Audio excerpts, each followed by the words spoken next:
म्हणजे आता तुम्ही एवढे लोक आहात ना, तुम्ही प्रत्येक जण आपापल्याबद्दल 5 मिनिटं सांगायला आलं तर शेजारचा माणूस म्हणेल की कट्ट्यावर बसून ज्या गप्पा मारल्या त्याच्यापेक्षा पलीकडचं सुद्धा मला काय माहितीच नाही. हे माहिती करून घ्यायची वृत्ती वाचनातून होते हे मला नक्की लक्षात असेल की वाचन करायनंतर दुसऱ्याला जाणून घ्यायची इच्छा तयार होते आणि माणूस खरं सामाजिक असतो.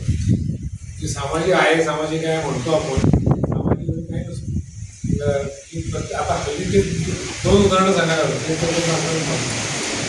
आमच्या नेत्याचा निवडणुकीत विजय झाला की पहिल्यांदा आमच्याकडं सामाजिक घटना काय घडते, मोटरसायकलची कुंभणी काढली. आमच्या नेत्याचा जर जयंती पुण्यतिथी साजरी करायची असेल, आमच्या राजाची जयंती पुण्यतिथी साजरी करायची असेल, आमच्या देवाची जयंती पुण्यतिथी सण साजरा करायचा असेल, पहिल्यांदा काय करतो आम्ही, डॉल्बी आणतो आणि बेमान नसण्यासाठी जे काय करायचं असतं ते सगळं करतो.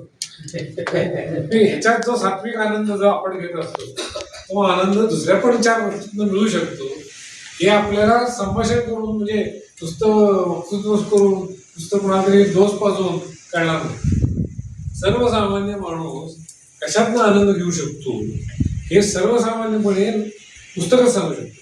मी कुठल्या तरी गोष्टीचं पुस्तक घेतलं त्याच्यातनं मला जर इनडायरेक्टली कळायला लागलं किंवा ह्याच्यातनं आनंद होतो तर बऱ्याच गोष्टी आपण सोडून या की चांगल्या गोष्टीला मागं लागू असा त्याच्यातला विषय. आज मी आता काकोडकरांचं पुस्तक वाचलं.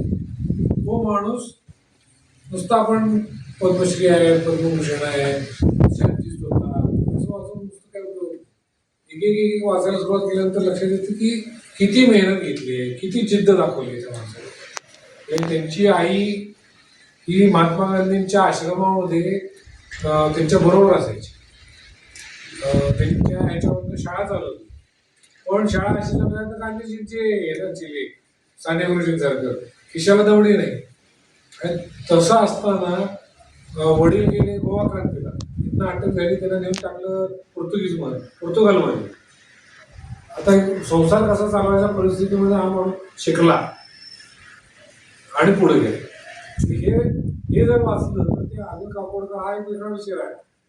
पण आपण 2-4 लोकांना म्हणतो लाईट खाली बसून राहिले.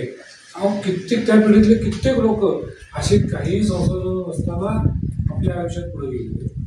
हे त्याशिवाय कळत नाही, म्हणजे वाचल्याशिवाय कळत नाही.